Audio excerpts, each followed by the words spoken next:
नमस्कार। आज बात करते हैं एक छोटे से पक्षी की, एक ऐसी अविश्वसनीय कहानी की जो हिम्मत, सहन शक्ति और कुदरत के अजूबों से भरी हुई है। ये कहानी है कुरजां की, एक बहुत ही बहादुर यात्री। सोचकर ही हैरानी होती है ना? दुनिया की सबसे छोटी क्रेन और उसके सामने दुनिया के सबसे ऊंचे पहाड़ यानी हिमालय। आखिर ये इसे पार करती कैसे है?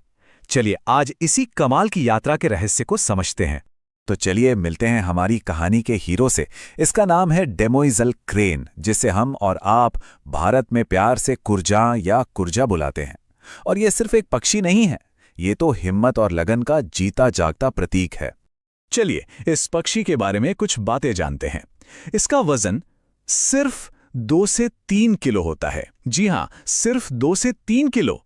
और ये दुनिया की सबसे छोटी क्रेन में से एक है। इसकी उम्र करीब 20 से 30 साल तक होती है। अब जरा सोचिए, इतना छोटा और हल्का पक्षी और उसकी यात्रा कितनी मुश्किल होने वाली है। इसे पहचानना भी कोई मुश्किल काम नहीं है, क्योंकि इसकी खूबसूरती वाकई देखने लायक होती है। इसका सिर और गर्दन काले रंग के होते हैं। आंखों के ठीक पीछे से सफेद पंखों की एक लंबी लट निकलती है और पूरा शरीर स्लेटी रंग का। सच कहूं तो एकदम शाही अंदाज लगता है। और इसकी चाल, बड़ी नजाकत होती है इसकी चाल में। तो होता क्या है कि जैसे ही सेंट्रल एशिया में मौसम बदलता है, सर्दियां शुरू होती हैं, इन पक्षियों के अंदर जैसे कोई अलार्म बज उठता है। ये हजारों साल पुरानी एक आदत है, और ये अलार्म होता है एक लंबी, बहुत ही मुश्किल यात्रा शुरू करने का दक्षिण की ओर। और ये यात्रा कोई छोटी मोटी नहीं होती। इसका स्केल तो सोचकर ही दिमाग चकरा जाए।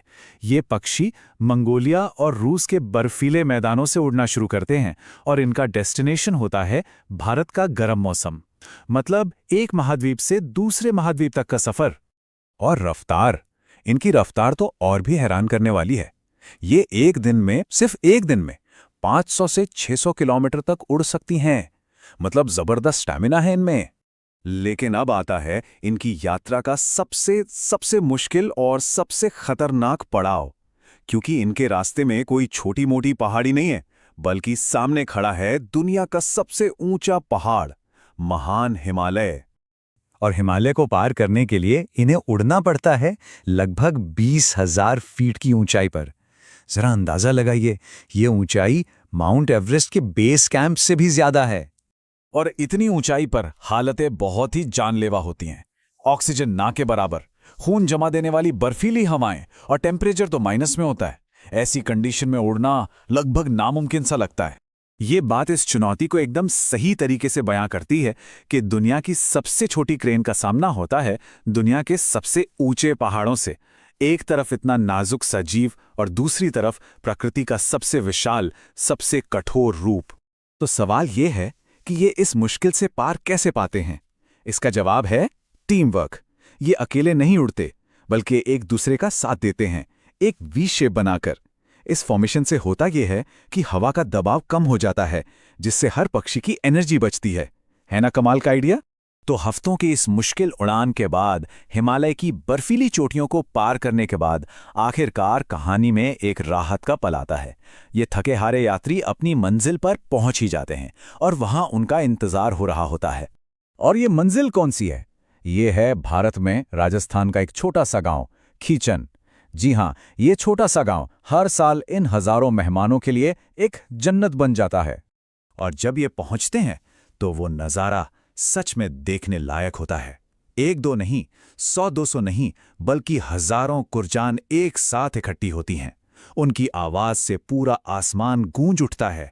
ऐसा लगता है मानो वो अपनी कामयाबी का जश्न मना रही हों। कुरजान का यहां आना सिर्फ एक बायोलॉजिकल घटना नहीं है, ये तो यहाँ की संस्कृति का, यहाँ के लोगों का एक हिस्सा बन चुका है। ये एक तरह का उत्सव है। इंसानों और इन पक्षियों के बीच एक बहुत ही खूबसूरत रिश्ता है जो सालों से चला आ रहा है। यहाँ तक कि राजस्थान के लोकगीतों में भी कुरजा का जिक्र मिलता है। इसे अक्सर प्रेम और विरह का प्रतीक माना जाता है, एक मैसेंजर जो दूर बैठे अपनों की याद दिलाता है। और हाँ, इसका आना शुभ माना जाता है, सौभाग्य और खुशहाली की निशानी। तो अगर कुरजा के कहानी को 3 खास बातों में समेटना हो तो वो ये होंगी। पहला, ये दुनिया की सबसे छोटी क्रेन है। दूसरा, ये पूरी जिंदगी सिर्फ एक ही साथी के साथ रहती हैं। और तीसरा, हजारों की तादाद में हर साल ये एक ही भारतीय गांव में अपना डेरा डालती हैं। अब एक अच्छी खबर यह है कि फिलहाल इनकी आबादी को लेकर कोई बहुत बड़ी चिंता नहीं है। IUCN की लिस्ट में ये लीस्ट कंसर्न कैटेगरी में है। लेकिन हमें ये नहीं भूलना चाहिए कि शिकार, इनके रहने की जगहों का कम होना और इनके रास्ते में आने वाले बदलाव, ये खतरे हमेशा इन पर मंडराते रहते हैं। तो कुर्जां की ये कहानी हमें कुदरत की हिम्मत और ताकत की याद दिलाती है, पर साथ ही ये हमें हमारी जिम्मेदारी का भी एहसास कराती है। इन मेहमानों का ये शानदार सफर यूं ही चलता रहे, ये सुनिश्चित करना हम सब पर निर्भर करता है। तो सवाल यही है कि इन अद्भुत यात्रियों का भविष्य हमारे हाथों में सुरक्षित है या नहीं।